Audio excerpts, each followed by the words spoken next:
Friends, south ఆఫ్రికాలో మళ్ళీ మన కథ మొదటికే వచ్చింది. ఇంతకు ముందు ఎప్పుడు ఇక్కడ సిరీస్ గెలవలేదు. 23 టెస్ట్ మ్యాచ్లు ఆడితే అందులో జస్ట్ 4 మ్యాచ్లే గెలిచాం.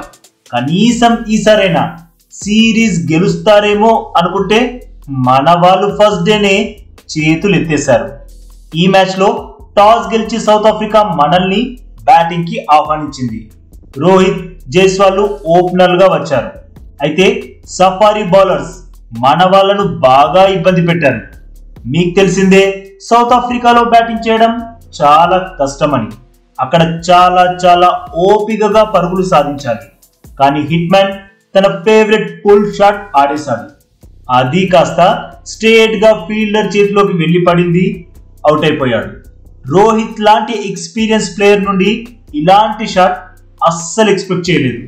ఎందుకంటే ఆడుతున్నది టెస్ట్, T20నో ఓడిఐయో కాదు. అక్కడ ఆ టైంలో అయితే రాంగ్ షాట్ అనిపించింది. ఇక యశస్వి జైస్వాల్ లాంటి ప్లేయర్ నుండి ఎక్కువగా ఆశించలేం.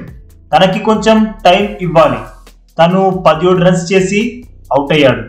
గిల్ అయితే 2 పరుగులే చేశాడు. మన టీం 24 పరుగులకే 3 వికెట్లు కోల్పోయింది. నిజం చెప్పాలంటే మరో 10-15 రన్స్ కే 5 వికెట్లు కావాల్సింది.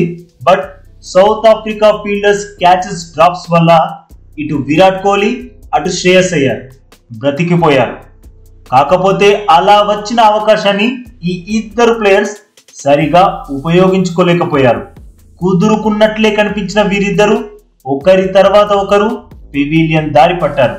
ముందుగా 31 పరుగులు చేసిన అయ్యర్ ని క్లీన్ బౌల్డ్ చేసిన రబాడా, తర్వాత 38 రన్స్ చేసిన కోహ్లీని పెవిలియన్ కి పంపాడు. ఇక అక్కడి నుండి కేఎల్ రాహుల్ చాలా బాధ్యతగా బ్యాటింగ్ చేశాడు. తనని టెస్ట్ టీంలోకి ఎందుకు తీసుకున్నారో, తనెంత నమ్మకమైన బ్యాటరో మరోసారి నిరూపించుకున్నాడు.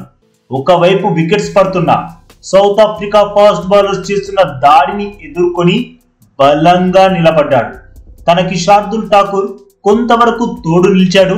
అయితే 24 పరుగులు చేశాక తను అవుట్ అయిపోయాడు. అయినా రాహుల్ ఒంటరి పోరాటం చేస్తున్నాడు. ప్రస్తుతం 70 పరుగులతో నాట్అవుట్ గా నిలిచాడు. మన టీం 200 పరుగుల మార్క్ ని దాటింది అంటే దానికి కారణం కేఎల్ రాహులే. టీమిండియా 59 ఓవర్స్ లో 208 రన్స్ చేసి 8 వికెట్లను కోల్పోయింది. ఆ తర్వాత బ్యాడ్ లైట్స్ వల్ల మ్యాచ్ ని ఆపారు. ఆ వెంటనే వర్షం కూడా పడడంతో దేవన్ని అక్కడితో నిలిపివేశారు. ఇలా మన టీం సౌత్ ఆఫ్రికాలో అతి కష్టం మీద 200 పైచీలకు పరుగులు చేయగలిగింది. ఇలా ఆడితే సిరీస్ గెలవడం కాదు, మ్యాచ్ ని కూడా దారుణంగా కోల్పోవాల్సి వస్తుంది. ఏమంటారు ఫ్రెండ్స్? కామెంట్ చేయండి. ఈ అప్డేట్ నచ్చితే వీడియోకి లైక్ కొట్టడం అస్సలు మరవకండి. ఓకేనా ఫ్రెండ్స్?